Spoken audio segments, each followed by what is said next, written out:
welcome back to Dad's Garage. Today, we're gonna get dirty.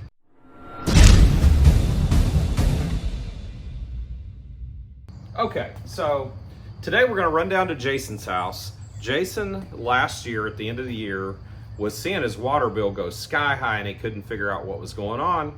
And then all of a sudden he's hearing a noise in his front yard and he realizes one of the sprinkler lines is leaking. So a lot of times you'll hear a hissing. If you hear a hissing out there somewhere, you probably have one of the lines that's gotten cracked or broken. I've had to repair these before. I had a really nasty repair to fix at my last house just due to the location of where the break was. But anyway, it was kind of a pain to fix. Jason's I don't think is gonna be as bad because I think his leak is right outside the box. So I don't think all we got to deal with is dirt. So we're gonna go help him out so that he can get to sprinkling his yard again. It's getting to that time of year where we're starting to want to green these things up. And I know I've been running mine for a couple of weeks now. And so anyway, we're gonna head down his way. The tools that we think we're gonna need today, and you need to be prepared, especially if you're going away from your own garage where your tools are.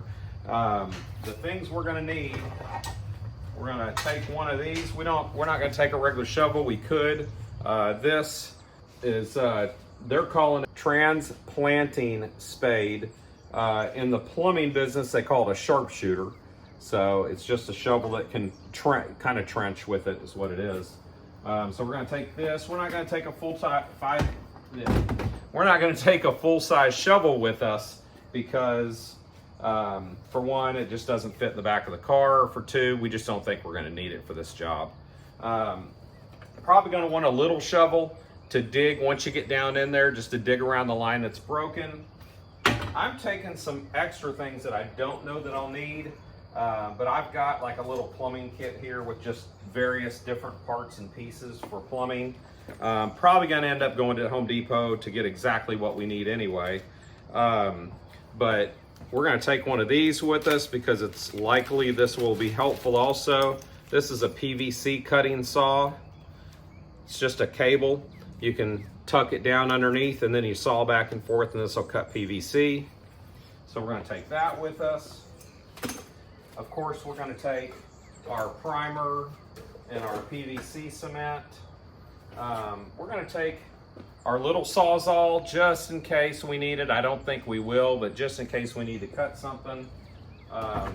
Just trying to prepare for the worst because Jason doesn't have much in the way of tools at all.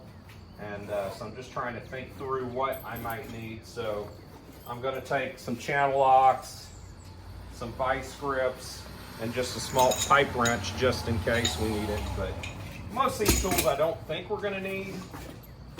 Oh, don't forget your gloves. But anyway, most of these tools I don't think we're gonna need, but gotta go prepared because we're going into the unknown here a little bit. So we're gonna make our drive down there to his house, and then we're gonna get started with this little project and see if we can't get our buddy's sprinkler system going again so he can get his yard back to green. We're over here and we know the leak is over in this area. And we come down in here and we can hear it hissing and we got a lot of water down in here. Just don't drop it. So we are gonna start trying to figure out where the leak is coming from. And I think I see water movement right over there, which tells me it's right about that area, most likely. So we're gonna start digging in and see what we got. Josh out here helping me out severely. You know, you guys would be surprised how much this adds to your water bill every month. Even though it's still leaking, just turning it off, it's still got a small drain to it, but my water bill has gone down $75 a month just by shutting it off. Yeah. That was a big spider. There we go. And Josh is over here loving spiders. So the one shut off that you had off, what must be leaking some because it didn't have it completely killed because we heard it hissing, but when I shut off this valve, now I don't hear any water anymore. Nice. So now we should be able to start digging into it here.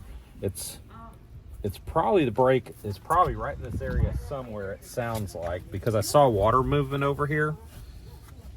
So it's probably right over here. But most likely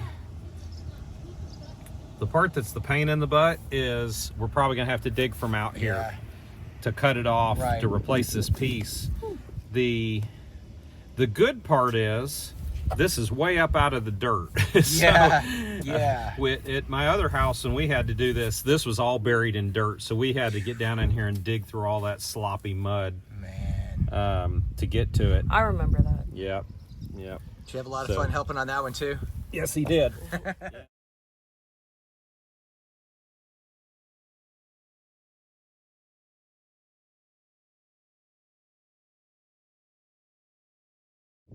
All right, we've been digging away. We've got ourselves down to the pipe now. We've cleaned out both sides here, removed the brick that helps support this so that it hopefully doesn't break.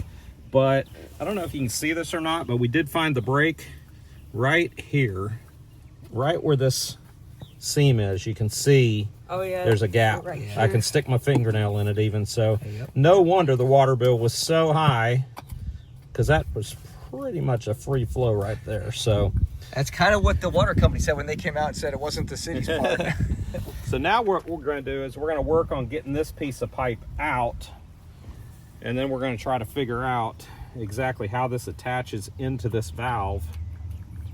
Kind of go from there. And one thing you guys need to keep in mind too, if you are doing this, is that there's like some wires and stuff in here. So be very careful when you're digging to make sure you don't hit your wires. Absolutely. Braking, just back me up so that when I'm pushing on this, it stays put.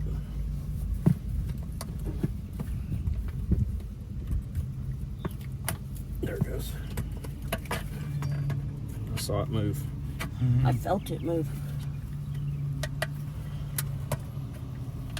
This is so broken. Look at this. It's completely separated. My goodness. Yeah, it is. Yeah. So this piece of pipe right here was connected right here, but you can see how badly this thing was broken. I mean, it was pretty bad. There was a lot of water coming out. All right, so we got this all kind of cleaned out. The problem that we have is we're concerned about this. There's so much movement. We're afraid there may be another break over this way. So we're gonna go ahead and dig out a little further just to inspect it before we go any further with the repair. So we went ahead and dug out this area some more, and we're not sure if there's a leak here. We did see some mud down in here, which kind of makes us concerned. Not sure if it flowed back this way, but it was fairly dry in this area, and then we had like a wet pocket here, so we're not sure if we have a break here or not. So we're going to chop this thing off right here. It's also going to make it easier to reinstall the new one. It's going to make it easier to reinstall the new one too, because instead of going like this to get the couplings in, we're going to be able to attach it here and then push it on to this pipe that's coming out of the 90 right here. What's a 90? 90 degrees turn? Yes. Reminds me of a ratchet. There it goes.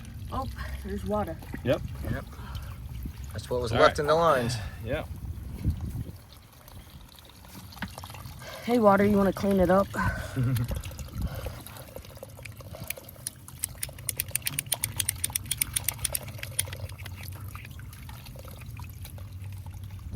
All right, so we got all the old parts out. We just got back from the irrigation supply, and we have purchased all the new parts, including the PVC pipe that's still in the back of the truck over there. But we're just going to rebuild this whole thing. So the first thing we've got to do is we've got to screw this piece into the water pipe coming in, because once we slide this on, it's going to be glued, so we will no longer be able to turn it to tighten it down. So this has to be the first piece that we do. So we're going to get going on that with some Teflon tape. I'll probably wrap it backwards because that's usually what I do.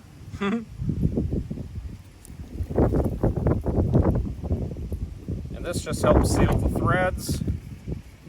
So we're going to go ahead and get this piece installed first before we do anything else.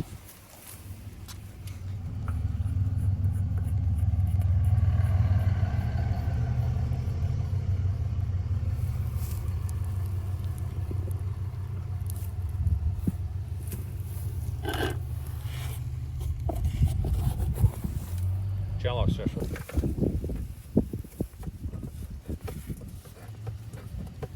Okay, so now we're gonna grab our primer and prime the inside of this piece here. And what this does is it allows the glue to adhere better. It cleans off any greases, anything that might not allow that glue to hold well. Now, prime inside this valve, both sides. Then we got our pipes that are already cut. Try not to get this purple on you because it will stain your hand. But you'll see here, see how you got that print on there? It'll take it off. So that's just kind of the way the primer works. It cleans it up. And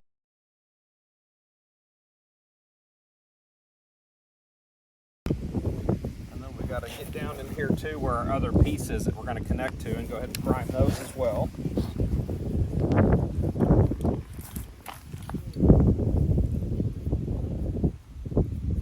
To glue this thing together. Start getting our parts glued.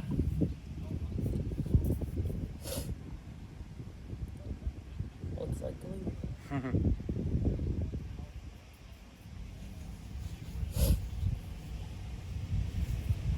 Is that yours? Nope.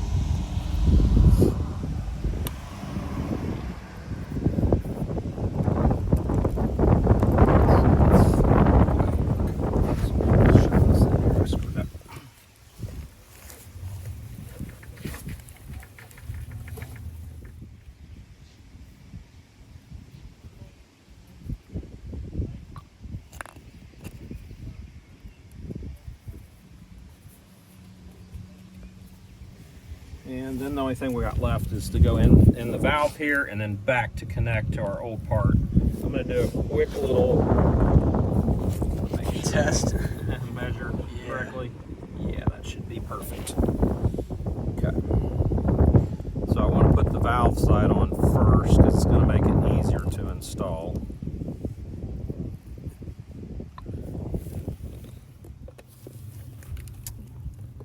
Oh, that's not what you wanted.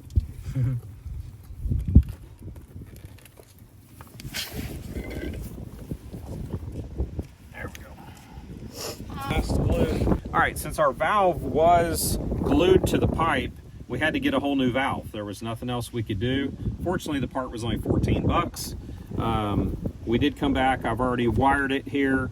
So we got waterproof wire nuts. You can see the silicone poking out. As soon as you stick the wires in, puncture it, start turning it, the silicone starts coming out. So that'll seal those off, make them watertight. All right, so we got this thing all wrapped up. So here we go.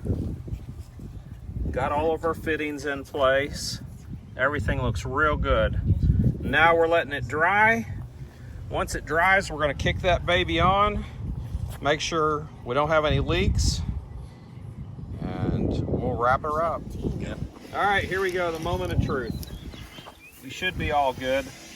We're gonna crack it slow just to make sure.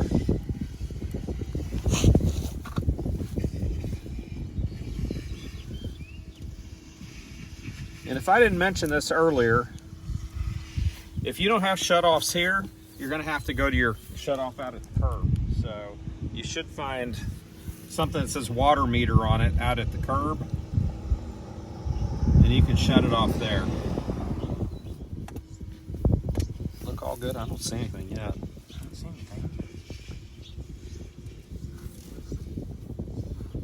I haven't gone full pressure yet, but it's close. Yeah, we're full blast now. We're good. We got no leaks. Let's go get it started. Let's see how everything. Oh, you're gonna start it up? Yeah. So on this project here for Jason, we got about 40 bucks in it, and that's just because of the valve is part of the reason, because we got $15 in the valve, and then the little waterproof caps where we went, those things were $15 for a 25 pack, and they wouldn't sell them individually. They price them at 63 cents each, but they'd only sell them as a 25 pack. So we got $15 in the caps, which is silly.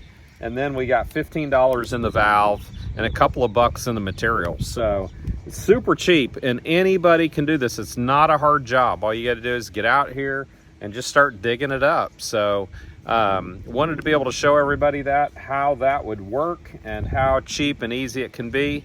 So we're all good. Now all we got to do is bury this thing back up and we're finished. So I hope you learned something by it. I hope you can save yourself some money by doing it yourself. And we will catch you next time right here on Dad's Garage.